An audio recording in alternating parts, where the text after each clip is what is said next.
बिस्मिल्लाहिर्रहमानिर्रहीम। अब हम आपका क्वेश्चन नंबर 6 जो है सेल्स टैक्स का न्यूमेरिकल नंबर 6 वो हम सोल्व करने जा रहे हैं।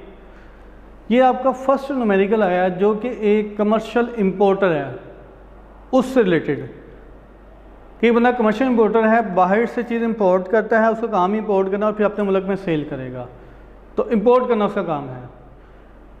तो इसका न्यूमेरिकल है जी। देखिए हमें उन्होंने जो क्वेश्चन दिया गया है उससे इंपोर्टेड गुड्स है, एग्जाम गुड्स परचेज़ किया वो बताया है और बाकी सेल दे दी गया। तो अब देखते हैं इसे सोल्व करने हैं। सबसे पहले हमारी हेडिंग क्या होती है जी? आउटपुट। ये हमने कैलकुलेट करनी है, तो ये होगी सेल्स टू, किस किस को हमने सेल की है वो ये कर लेंगे रजिस्टर्ड पर्सन,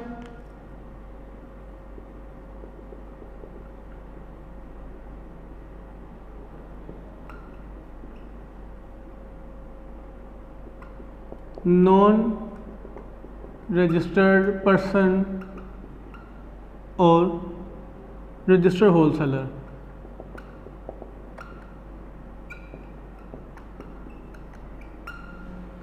तीन तरह की हमने सेल की है, तो हम लिख लेंगे यहां पर जी।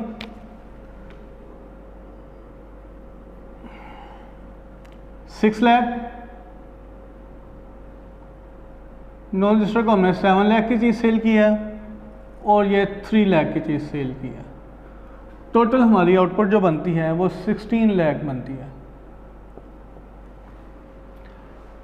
अब चूंकि ये एक ही किस्म की सेल है, डिफरेंट किस्म की नहीं है, मतलब सिर्फ टैक्सेबल है, तो इसलिए सबसे पहले हम आउटपुट टैक्स कैलकुलेट कर लेंगे।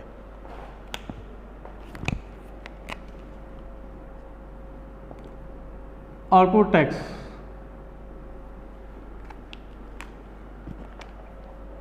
हम लिखेंगे जी इसके ऊपर टैक्स ऑन फीस 16 लाख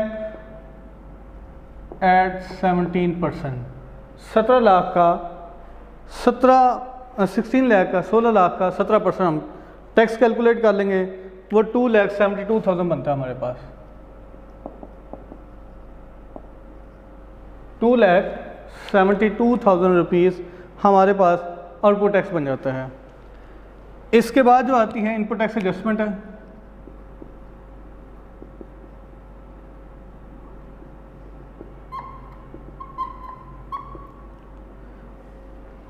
अब आप यहाँ सोच रहे होंगे कि मैंने आउटपुट टैक्स पहले क्यों कैलकुलेट कर लिया है। तो देखिए मैंने आपको लास्ट अपने जब स्टार्ट में न्यूमेरिकल समझाने लगा था तो मेरे शुरू के लेक्चर्स में आपको ये मैंने बताया था कि जब हमारी सेल एक से ज़्यादा टाइप की दी गई हो, जब भी सेल एक से ज़्यादा टाइप की दी गई हो तो आउटपुट मालूम करने के बाद हम इनपुट टैक्स एडजस्टमेंट करते हैं, फिर अपॉर्चमेंट करते हैं। उस अपॉर्चमेंट के बाद हमारा आउटपुट टैक्स होगा, क्योंकि हमारे पास हमने लेना होता है टैक्सेबल सप्लाईज के ऊपर आउटपुट टैक्स लेना होता है, जबकि एग्जाम्प्ट और दूसरे रेगुलर जो जीरो टीड है उसके ऊपर आउटपुट टैक्स नहीं लेना होता। लेकिन यहाँ पर चूँकि है ही हमारे पास टैक्सेबल सप्लाई है, एग्जाम्प्ट और सब जीरो टीड नहीं है, लिहाजा इसलिए हमने आउटपुट टैक्स पहले कैलकुलेट किया है। अब इसके बाद इनपुट टैक्स एडजस्टमेंट है, तो वो हम इंपोर्ट ऑफ गुड्स पे। यहाँ मैं आपसे एक बात शेयर करता जाऊँ कि जब कमर्शियल इंपोर्टर आएगा, कमर्शियल इंपोर्टर जो है वो चीज़ इंपोर्ट करेगा तो उस केस में उस पर 2 दफ़ा टैक्स लगेगा।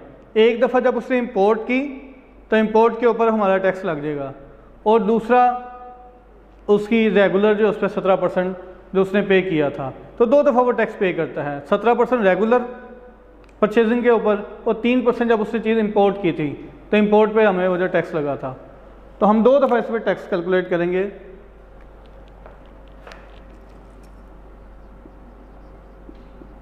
इंपोर्टेड गुड्स इंपोर्ट की है, टैक्सेबल लगा लेंगे, इसका वर्ड लिखेंगे।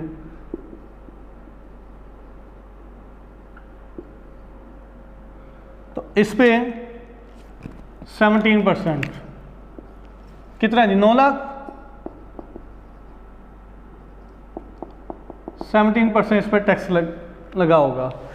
वो कितना जी 1,53,000 रुपीज़, 1,53,000 रुपीज़। फिर imported taxable goods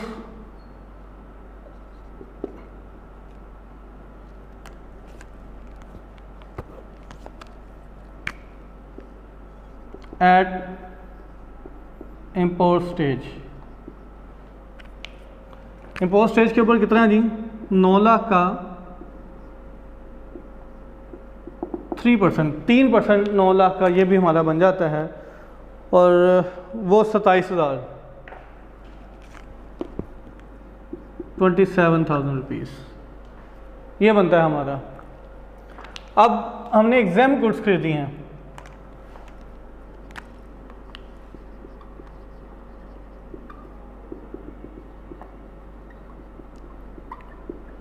purchase of exam goods. Exam के ऊपर चूँकि टैक्स होता ही नहीं है, तो हम यहाँ पे इसकी अमाउंट ही सिंपल लिखेंगे इन 5 लाख, और इसमें कुछ भी ऐड इनपुट टैक्स में ऐड नहीं होगा, ये एज इट इज़ जमा होकर इस कॉलम में आ जाएगा। तो हमारा इनपुट टैक्स 1,80,000 बन गया।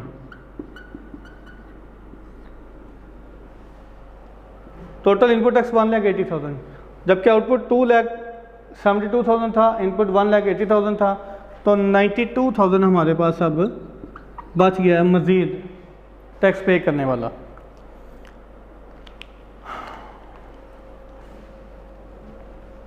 अब नॉन रजिस्टर्ड बंदे को चीज़ सेल की है, तो ये भी मैंने आपको समझाया कि जब चीज़ नॉन रजिस्टर्ड बंदे को सेल करेंगे तब हमारा 3% फर्दर टैक्स पे लगेगा।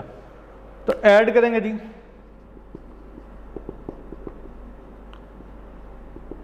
further tax in case of supply to non-registered persons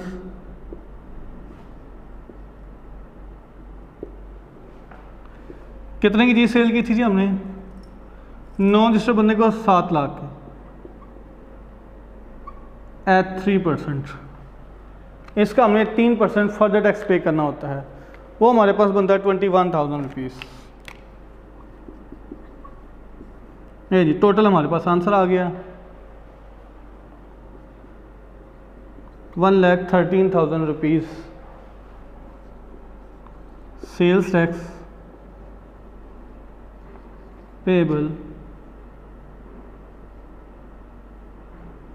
with return. ये था जी हमारा आज का न्यूमेरिकल नंबर 6 जो आपका मैंने अभी ये सॉल्व करवाया है। उम्मीद है आप लोगों को समझ आ गई होगी। अल्लाह हाफिज़।